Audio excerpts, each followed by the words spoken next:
That is start gvSIG.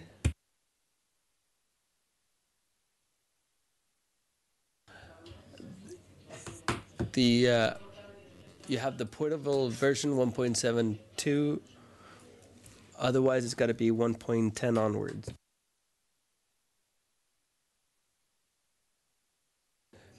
Version 2. I don't know what to say. It hasn't been tested. I don't know what will happen. But the extensions we have submitted, have you used them with version 2? You need to have installed some files, some extensions. Do you all have this already? Who doesn't? Raise your hand. Okay, there's 3 of you.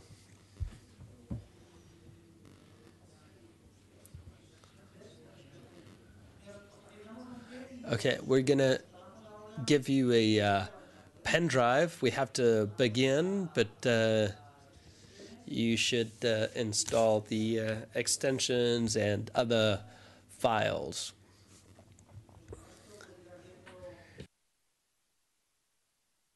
The rest of you, please open gvSIG and we'll start in 5 minutes. All right, let's begin as we wait for those of you who don't have these softwares. Those of you who don't have this, your pen drive is being passed around. All right, let's begin. Let's open a new view.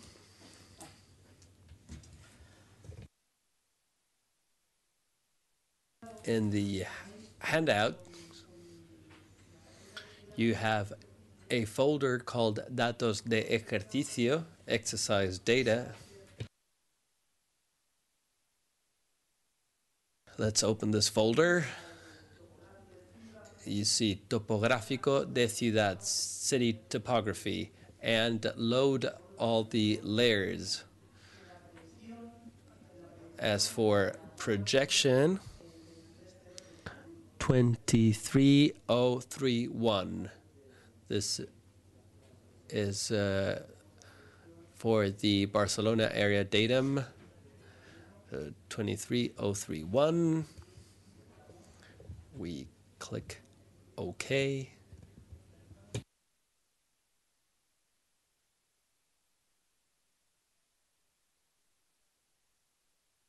Let us now group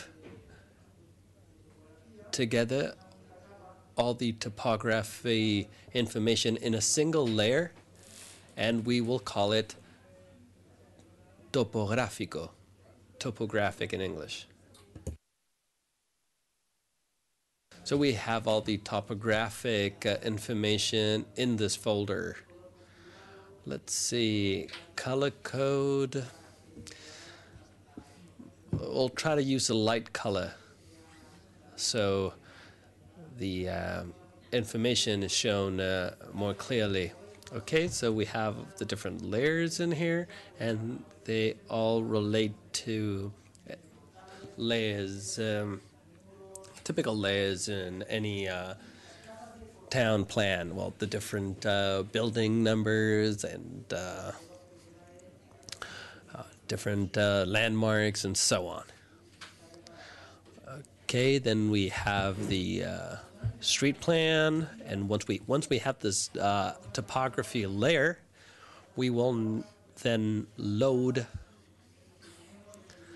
the different layers we have in the directory called Gestión Drenaje Urbano, urban sewage management.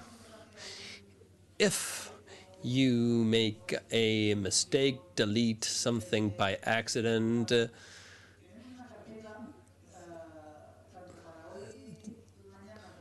we have a folder called Soporte, support, and inside you have the end result of this workshop. So in a worst case scenario, you can always click on this soporte folder and load the ARC node data and see the layers as they should look.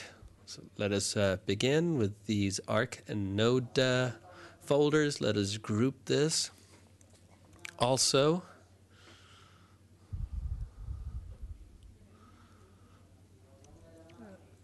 And we will name this folder Saneamiento.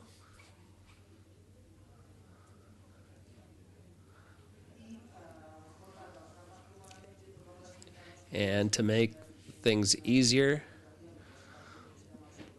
let us choose live colors. Okay, we click on Nodo, and pick a bright color, say red. So we see the different nodes in red. And for ARC, we'll do the same thing, say blue. We'll make the lines thicker, maybe 3 points might be interesting. Let's zoom in, and we will use a symbol for the ARC layer. We see here properties, and symbol-wise, we'll see arrow decoration,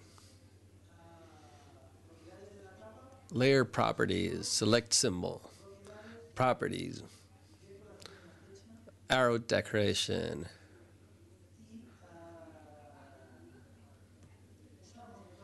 use decoration with 2 arrows. We click OK.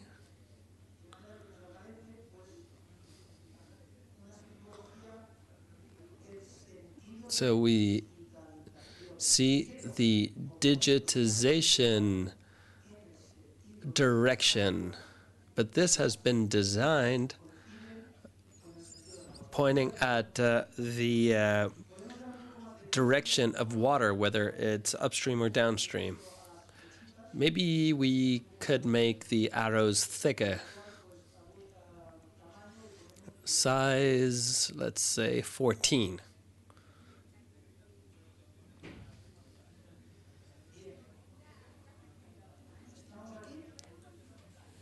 All right. Let us move on. If we open the node attribute folder, we'll see that we have all the node information. We will delete all the information and see how we can import this data. At the end of the day, we tend to have small tables in an Excel sheet. So we can import this data. So we can see that the data model matches what we mentioned earlier. We have node ID, we have maximum, minimum, elevation. Those parameters that should be set to 0, the type of mode in the mathematical model, the type of node in reality. See, there is a difference. In the mathematical model, we see some nodes that are junctions, except one. Whereas in reality, these nodes are either starts or ends. We have some inspection chambers. So the node type is granted by the inventory. As for the mathematical node, we need to be able to work around the SWMM software and assign values. We'll see more this evening. We know that we have fields here with data, so we click on right button, begin addition. We open the table structure again. I can't seem to find it. I would like to ask those in charge of designing the gvSIG to stop moving buttons around, because this is very confusing. Okay, so we see table, change table structure, and we will delete everything but inode and ID. Okay, so we delete everything but the two fields I mentioned. And this is the way the table looks now. This is probably the information we would get with AutoCAD. We could have our point cloud, and we can name each point. But here you have to do it manually, point by point.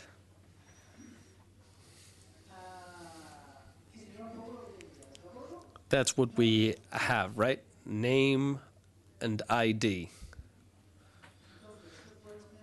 So we can have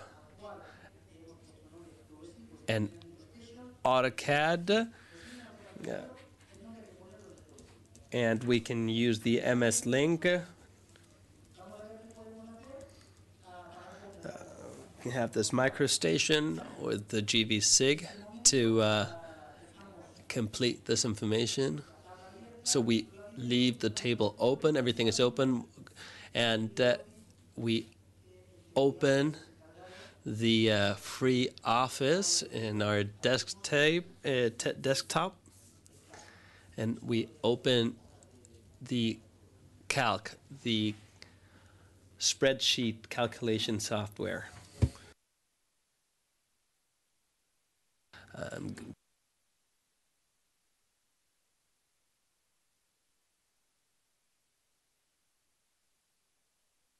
We have this software. It's open now. Let's look for the file.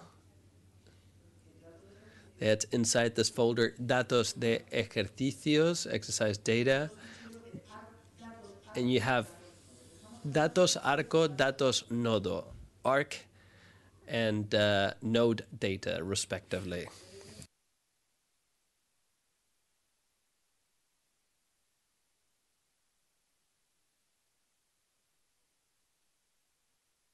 In the Datos Nodo node data file,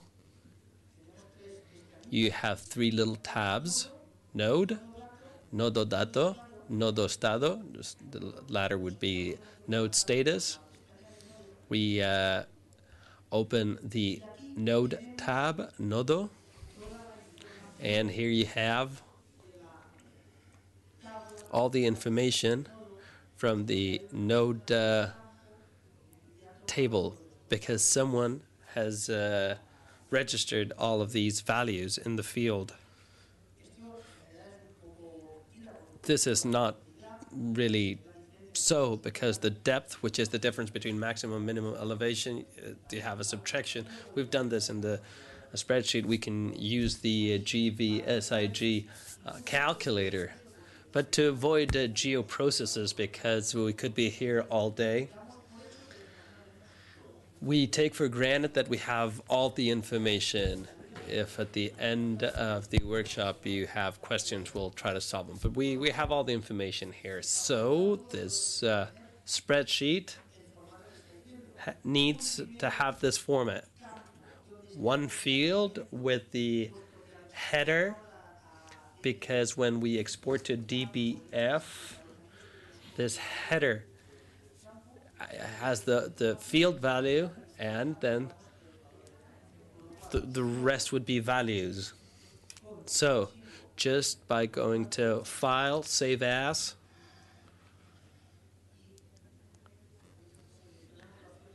we select dbf, and we name the file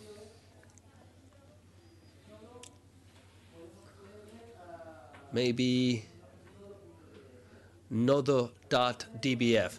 That would be node.dbf, of course. Save.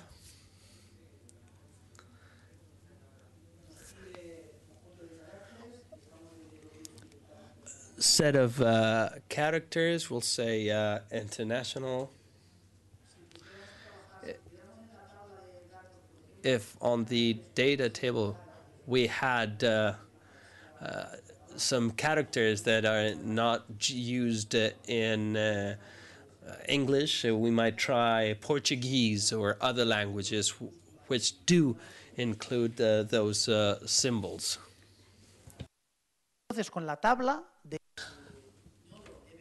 So with DBF node table, well, we can have access to gvSIG. In the project manager menu, project manager view, we go to tables, and there we will delete the node table that we have generated. Apart from those shape table, we have the node table that we have just created. So we have imported the information in our spreadsheet. We have checked it, it's correct. Now we have translated it into DBF. So in that table, in the node table, we see the whole information of our basin. And now we go back to view. We go back to the attribute table. And we use the tool import fields. So we are playing with an advantage because our work on the spot has been made methodologically, so much so the node, the identifier coincide with the ID that we have used on the layer. So we have a common element. The node ID is the same in the table as in the initial shapefile. We can use the tool import node as a union field between the node and the import table.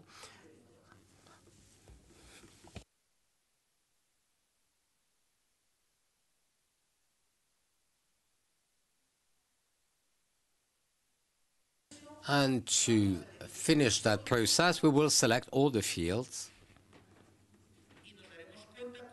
And we will see how we cannot go on. Obviously, we have selected all the fields, so we have to deselect those that we have already copied.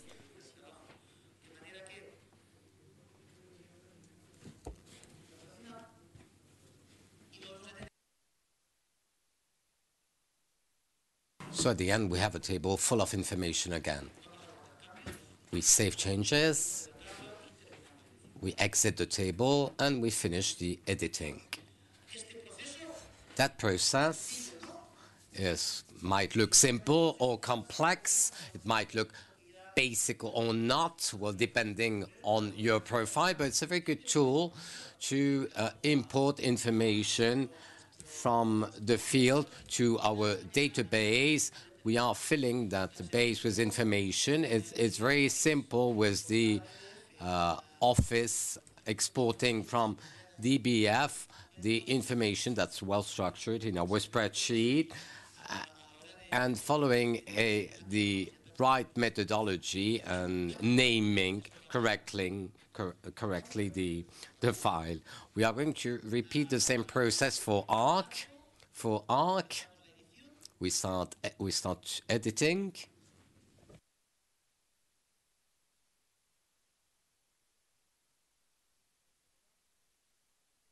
we see how we have lots of information in the attribute table. You see, it's full of information. And we repeat the same process. Modify table structure. And we load all the information that we have. We delete all the information we have. It's quite obvious, but I mean, it's a process that we have to follow. We have to do it all over again. So we have our arc idea. Well, my experience is showing us that for nodes, I use the AutoCAD point, that point cloud, and I give a name to each node. I give a single ID to each node. For ARC, we have some problems with that. My experience shows me that people is not working very well with AutoCAD, and they are not working following the topological methodology, and they are not able to divide very well the points, the information. We don't have single nodes. So I'm spending more time to repair a wrongly used AutoCAD than designing it by hand, by myself from the beginning, from scratch. So for the arc layer, if we are not sure that it has been well designed from the beginning, from the AutoCAD, then we will design from scratch. We will design it following the flow of water. We are altering each and every feature, and we will guarantee a topologically correct information for our work. It's very important. And apart from drawing, I'm giving an ID to every arc.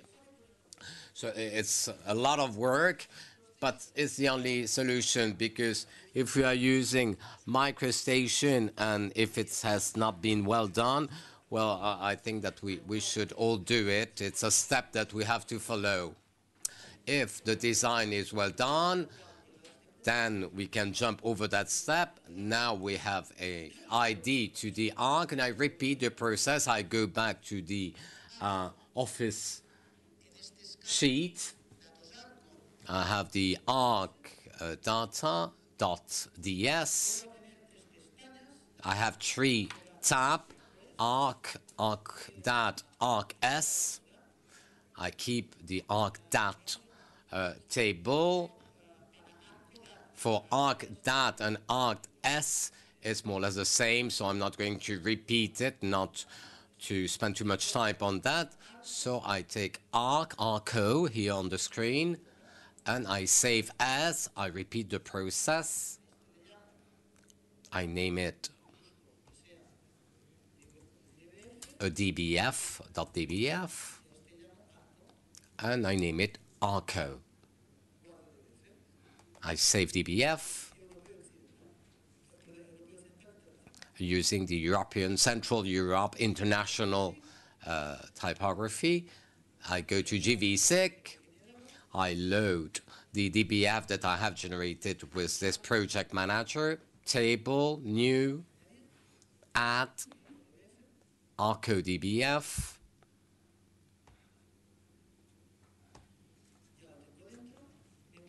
It is embedded inside now.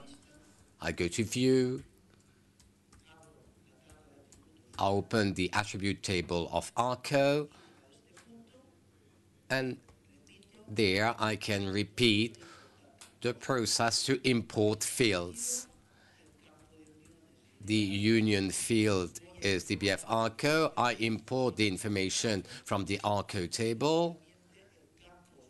And the field of the Arco table will be again ID Arco.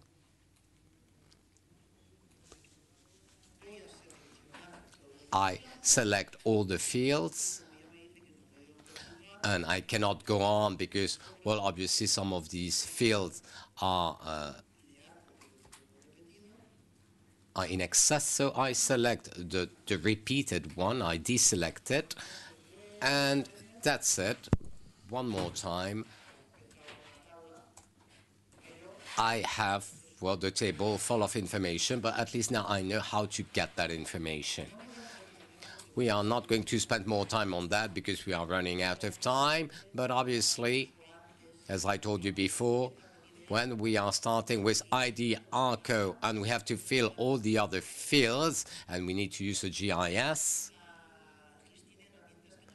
GIS is providing us with tools that make it much easier. The node, the initial node and the end node is a combination of geo processes that we can follow with some sextants. The length is a factor that we can also include with the geometrical information. The number of naming is something. The naming number is also something that we can include.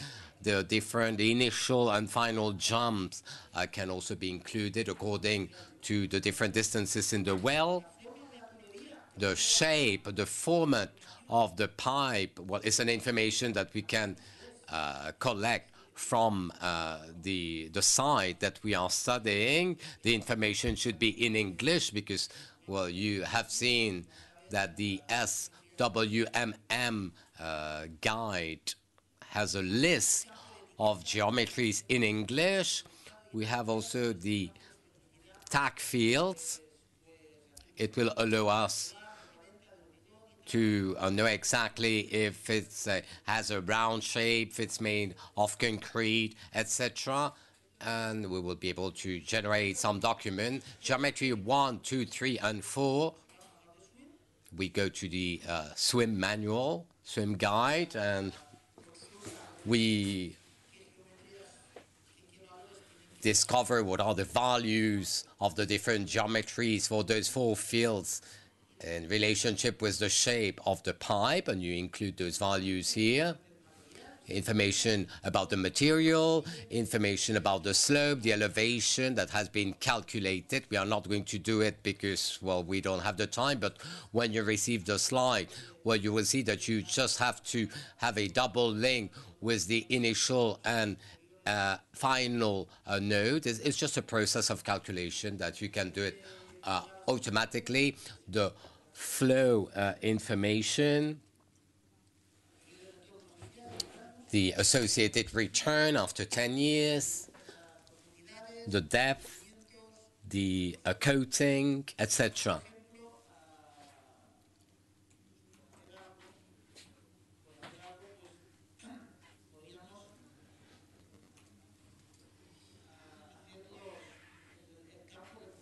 We could, for example, work on the coating field to see if it coincides with the different values.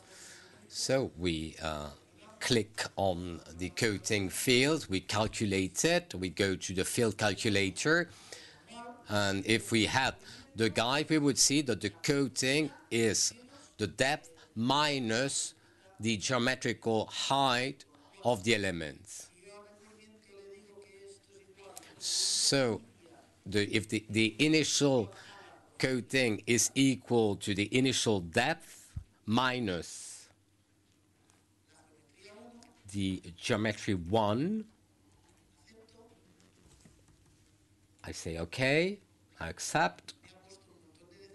We see a number of decimals, but the information is correct and is the same as the one I had before. I can repeat it for final coating. I will get exactly the same result. So in that field for final coating, it's depth, it's final depth and depth minus the geometry 1 field. The geometry is constant along the pipe.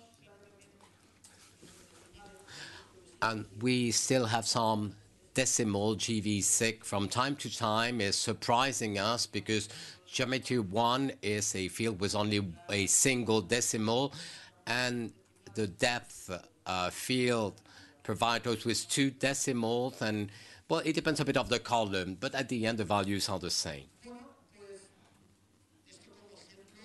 So this is a good example of the different calculation processes that we can use, but we will stop here because we don't have a lot of time to spend on that. So at the end, we exit the table and we end the editing process.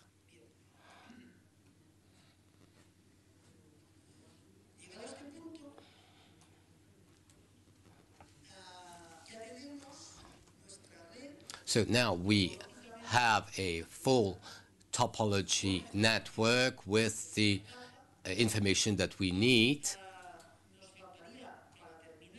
We still have to load the data tables and the status tables, not to repeat again the export and import of data. We are going to load immediately the table information that we have done in DBF. We have here project manager, table, new, add, and we go to the support file, and there in that file, if we get lost or if something's not working properly, we will load the arc.dat, arc.os, node.dat, and node.s tables, those 4 tables.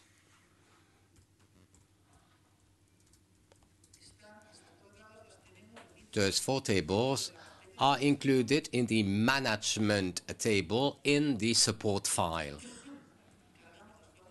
We load those 4 tables, and as we have seen before in the data model in the theoretical chapter, those tables are giving information on the status node for each node and for each inspection event. For example, inventory 1, the type of follow-up, the type of sediments, the structural state of the upper and lower part, the lower section, the upper section, the state of the lid, and the number of parts that should be repaired, and some additional information related to some data that are missing. So we have a relationship, a cardinal relationship of 1m with the nodes. So we will be able to compare with the last register made, and we will be able to compare with other inventories, 2, 3, and so on and so forth. Normally, for one event, for one given event, we don't have full information, but when we have some problems, some frequent problems with some network, when we are doing the inspection or maintenance, well, we can use that, and we can have more information because, well, those networks have problems more frequently. And for other networks where we never have any problem, well, obviously we won't have so much information. So it's a DBF. But if you put that in a post-GIS, well, it's like a form that you can tailor-made, you can customize, and you will be able to connect, and collect the information, well, to fill that table. For data node, well, it's exactly the same. As you can see, well, we have the information of each node, the owner, the operator, the maintenance company, the different section, the well, the type of lid, the material of the well, measures, and so on and so forth, data that are linked to an event in particular.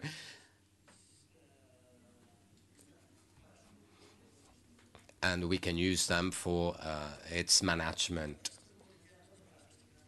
So it's an amazing potential to manage a network, and I know that the wells that are not fulfilling the different requirements of the norms, of the standards, if I have to change the lids because, well, that lid model is giving us a lot of problems, and so on and so forth. So it's really easy to manage the network. Here we have some ARC data for the wells, and finally, the final table for ARC data. We know if we can visit that well, if we can clean the well, and these are the main data that are interesting for us, if it's cleanable or visitable.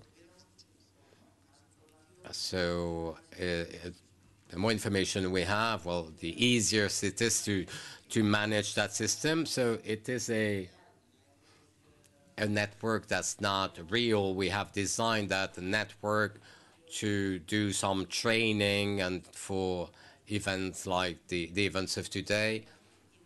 So it's totally fictitious, but it's very close to the reality of the network that we do have in our cities in Spain. So it is practically identical to real situations. Now we have loaded all the information of layers, of information tables, nodes, and arcs data.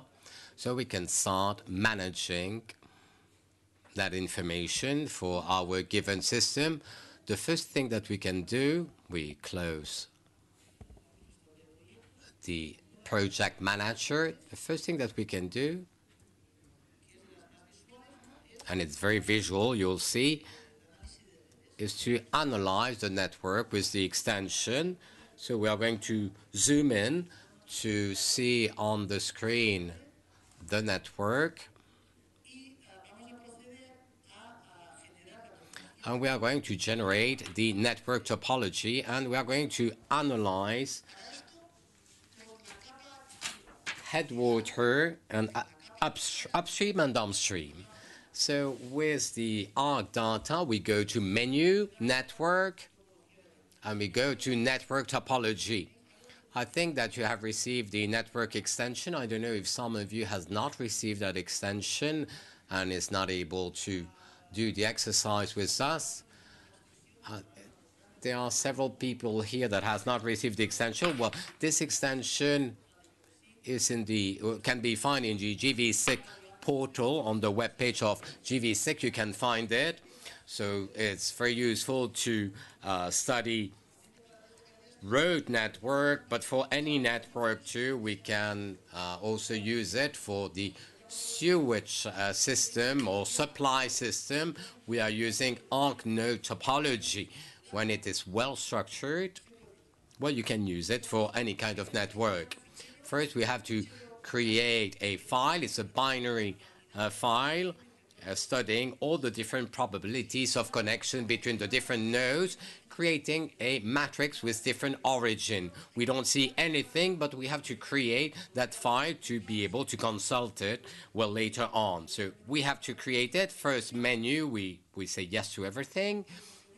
And in the second menu, for the setting of the different fields, there is a little training for gvSIG.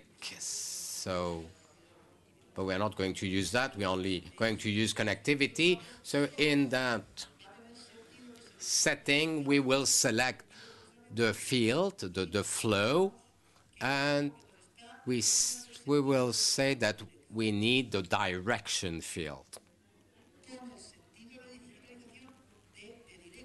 And we will use direct flow. My network direction must match the digitalization direction.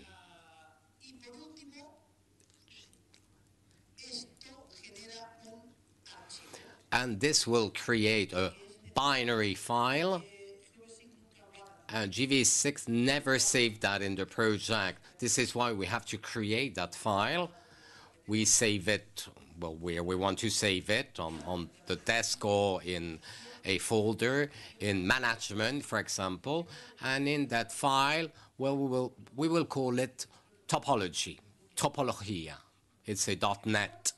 We generate it, and we say and.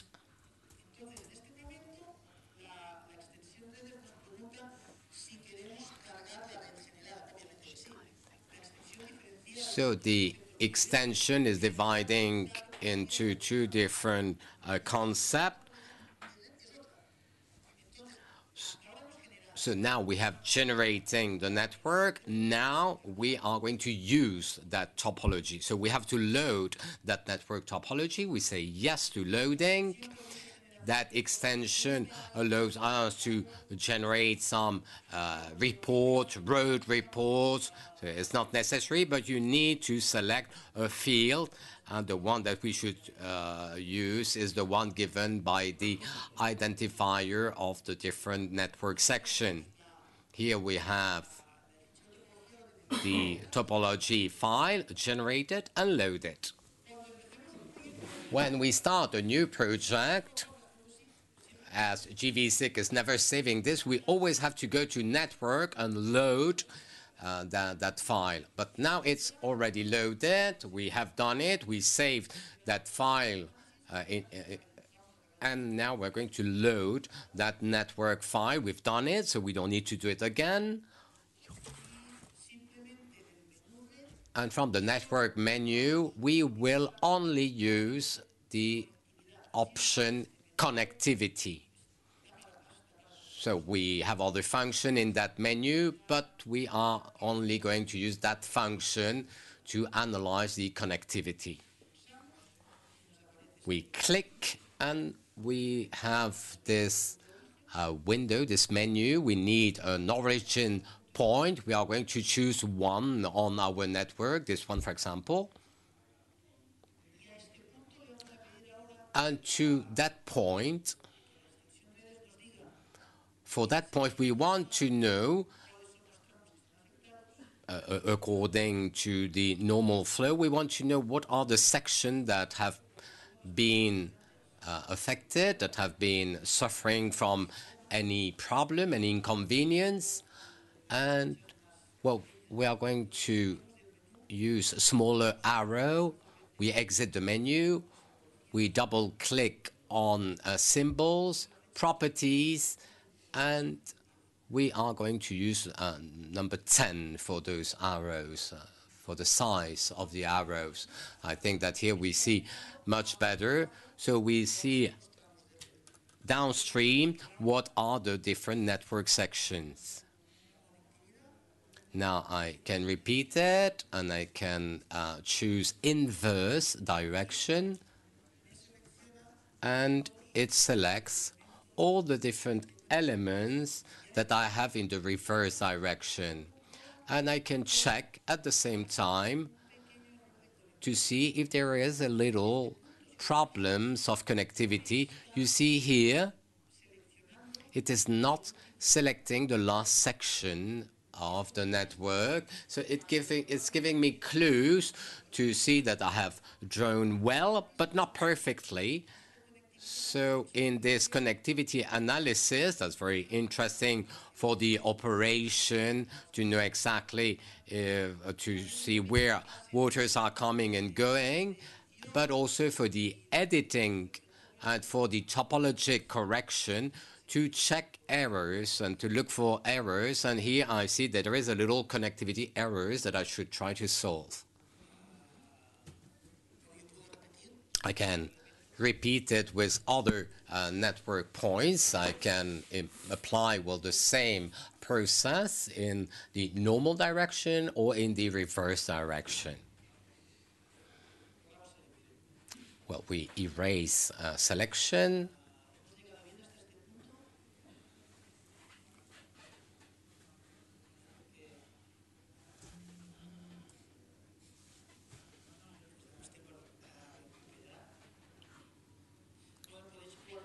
Well, you can play a bit with that network. If you are users of gvSIG, well, you can correct the topological structure, and you can try to correct, well, this design, this wrong design of the network. So if you correct it, well, the extension will work much better.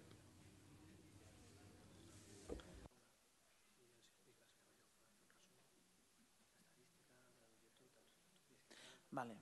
Sí, me está comentando, bueno, que sí, que evidentemente, por ejemplo, en la tabla de arco, si abrimos la tabla... On the arc table, we can make some statistical analysis.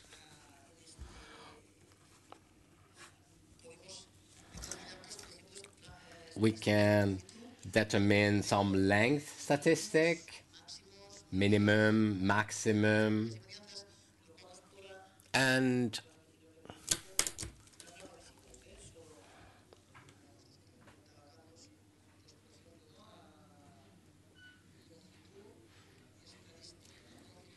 statistical length. We generate the dbf file. We generate a new dbf where we will have the different statistical parameters, that is to say, the number of section, maximum and minimum length,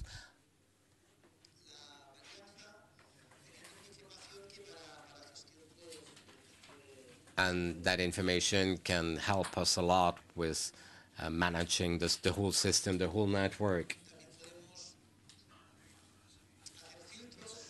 We can also filter. We can create filters. We can identify the length over 50 meters. In the sewage system guides, they recommend not to have arch length over 50 meters. So with a simple process, we can detect, well, the sections that are longer than 50 meters, and we will be able to identify which sections are likely to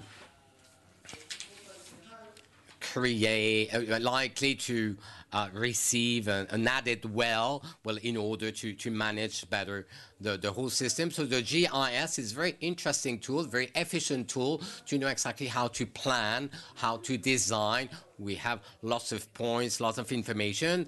Well, obviously, we'll still need some financial resources, but at least we have the opportunity to decide where, well, we have to have an impact on our network. We can also generate some reports, and obviously the technician will have that information in hand to convince, well, the politician and the municipal managers, well, to do something. So with the GIS, well, with a GIS, we have that possibility. It's not your word against their words. It's not your decision against theirs. It's trustworthy information that you will be able to use, well, to demonstrate the need for this or that action to be made.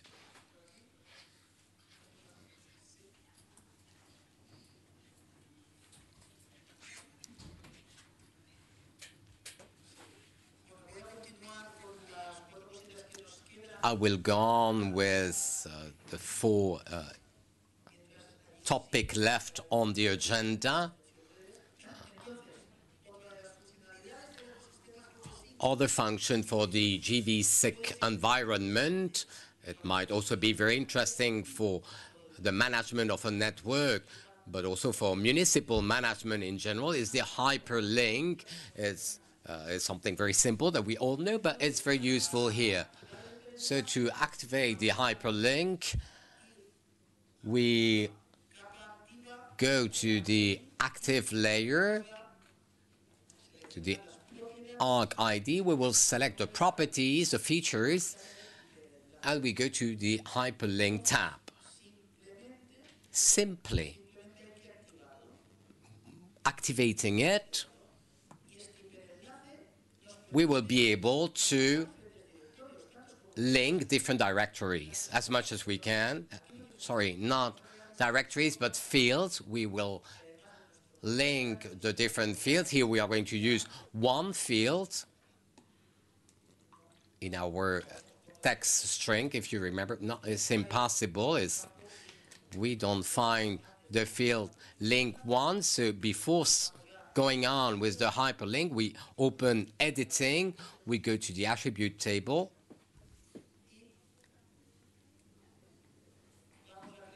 and we create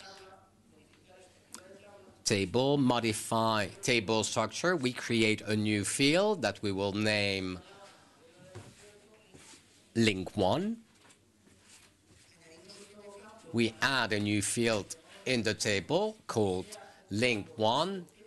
It's a text type field.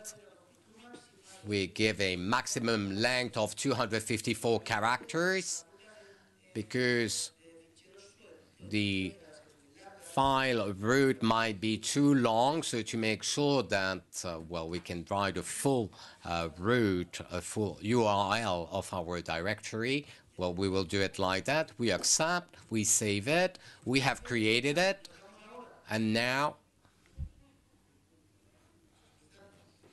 we zoom out and we go to properties, and there, finally, the field link1 does appear on that tab. So we link it to the field to different elements: text file, HTML, PDF, rasters. We think that the most interesting is to link it with directories because it plays every element of the network very clearly.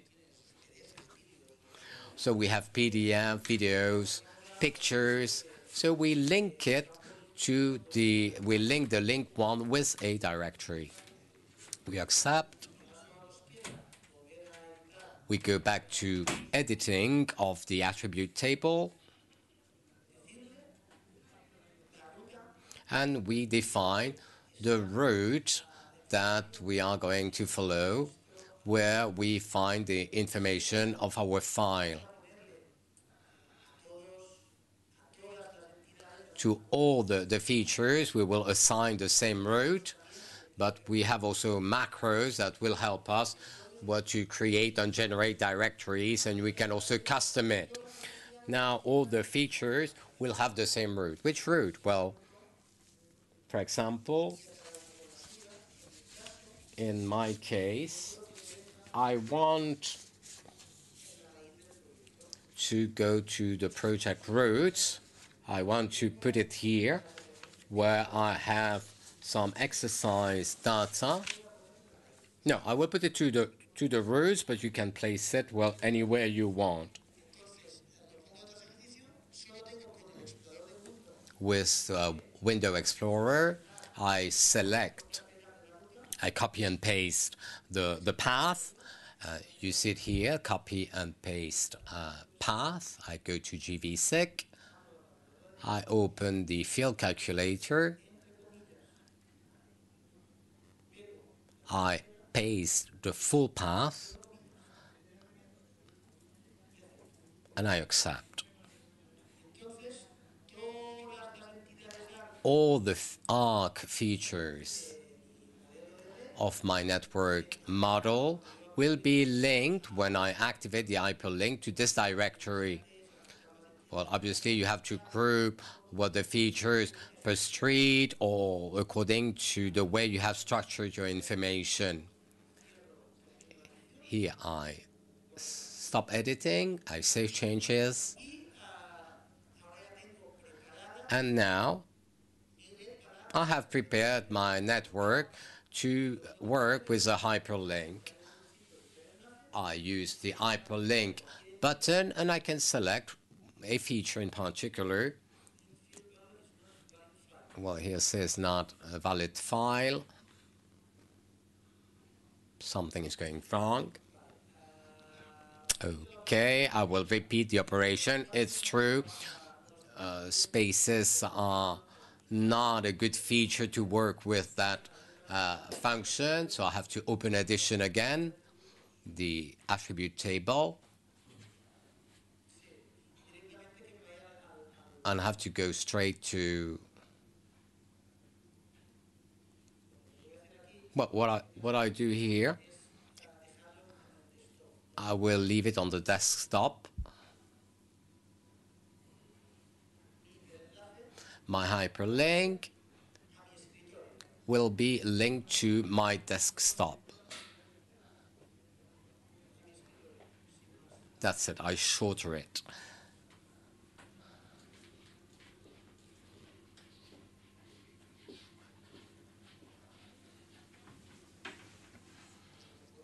Now, let's check if it does work better. I save changes, close editing, and now my hyperlink should work. It opens my desktop. If I have a file for each feature, well, I could put anything in it, pictures, videos, PDF, anything.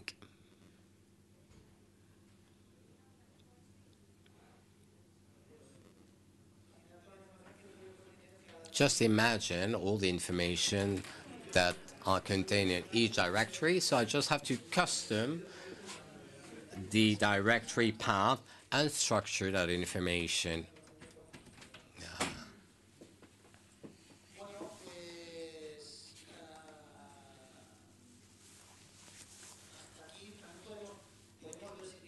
We can also check, if you like, other extension. Tomorrow we will study more extension, like, for example, the street maps. I think that you have also downloaded that extension.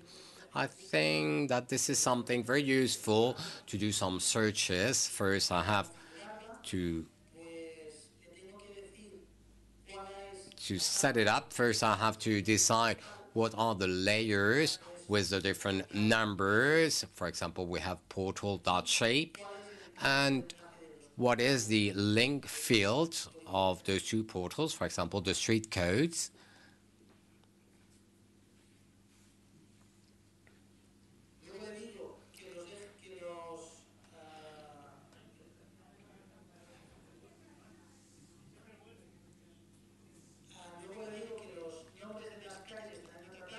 Now I'm telling the system that, well, the street numbers are in another table and that the link field is in that tab.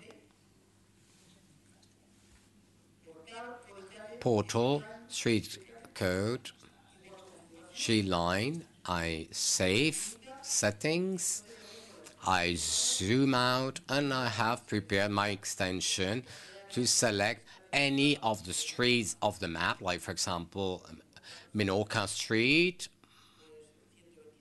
number 127, and it will appear respecting the scale that I have chosen. So you see, I found that number in that street very easily.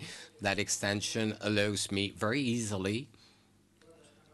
Well, I choose another street, Ronda San Ramon, 182. I choose the scale too. And very easily, I can find very quickly one element of my city. I will be able to manage not only the sewage system with that, but also other supply system, other networks too.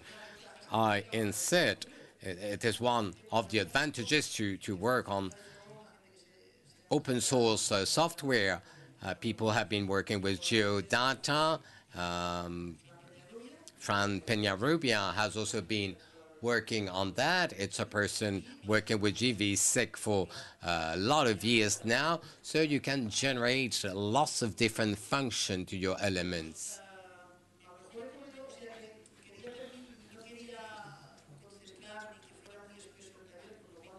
I wanted to have a light workshop, so I didn't want it to be too intense, but I hope that I've been able to share with you that broad perspective, this overview of this data model. How can I collect the information through a simple AutoCAD with a point cloud, naming them, drawing, designing my own line information for the arc layer, and with a simple spreadsheet I can design and build that system.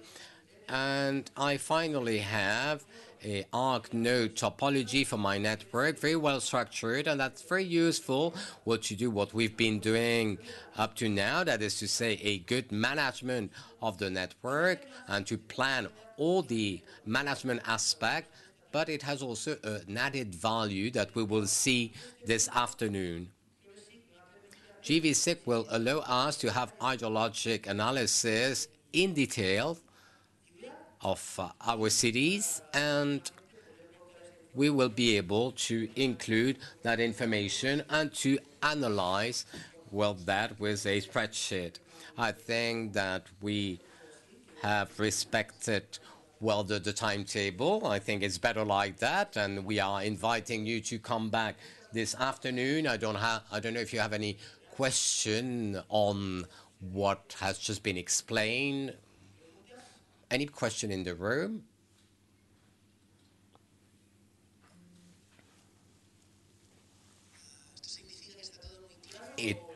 No question. I imagine, I hope that it means that everything is clear, crystal clear. Yes, there is a question in the room. The brave man. Well, so we are able, if we want to create home connection, then we would have to create more nodes, because if we don't have any register, we have to create a node and name that node with a fictitious name, for a fictitious idea. So if we already have the street numbers, well, I can also copy the home number layer,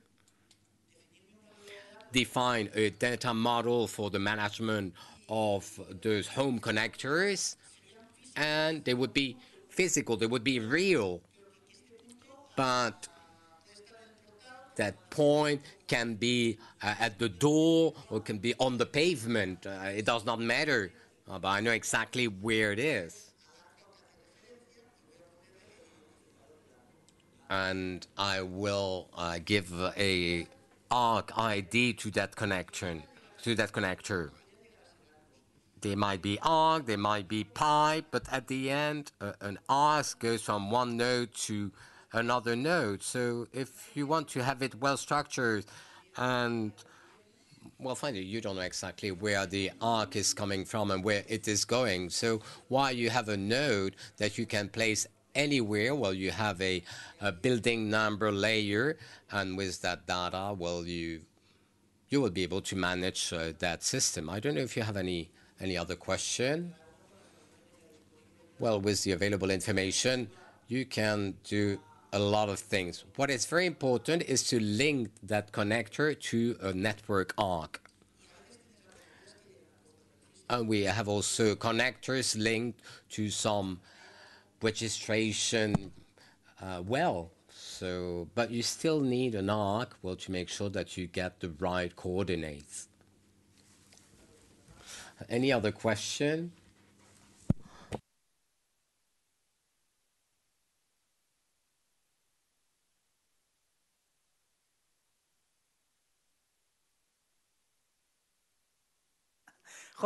Pate, wow. We've done like 500 projects together. And he's asking difficult questions. I believe there's a question.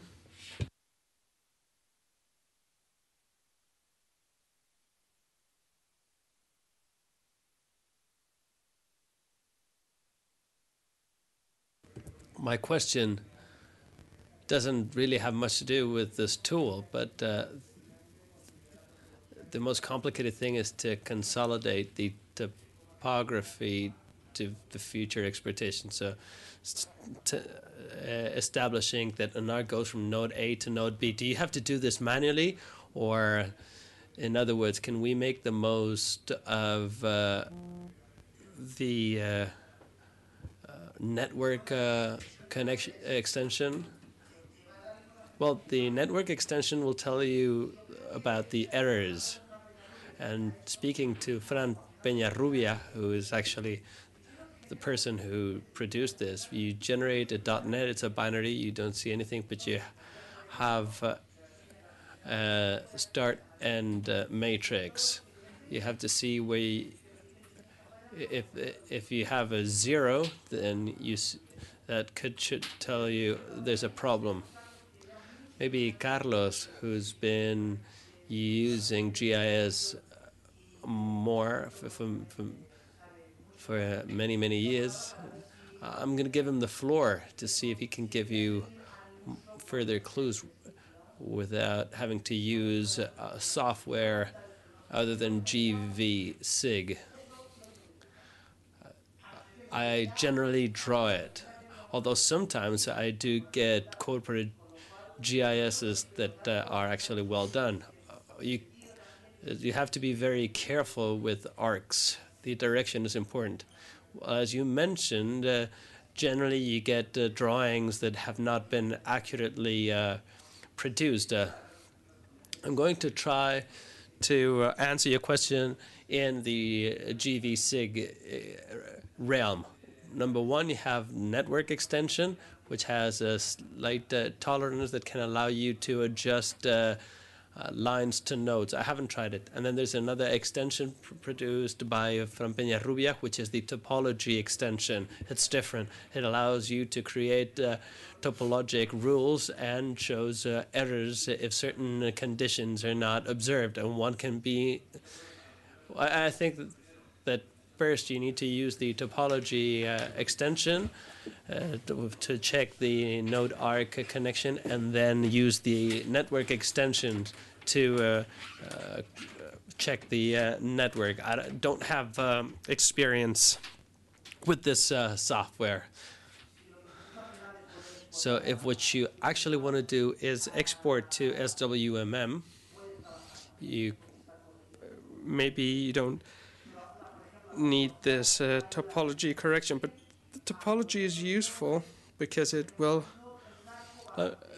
say an arc goes from the start node to end node, and that information you need to give this information to SWMM. So if you have an adequate sorting, you go to sextant, and you can get all the start and end nodes, and maybe you want to export to SWMM. It's not important for SWMM, and you have the nodes. So there's no actual order.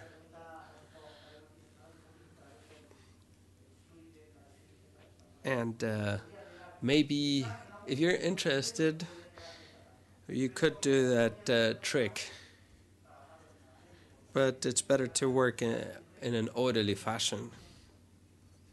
Otherwise, you're going to end up getting into trouble.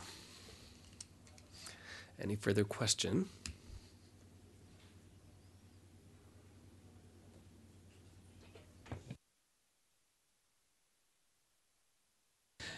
All right.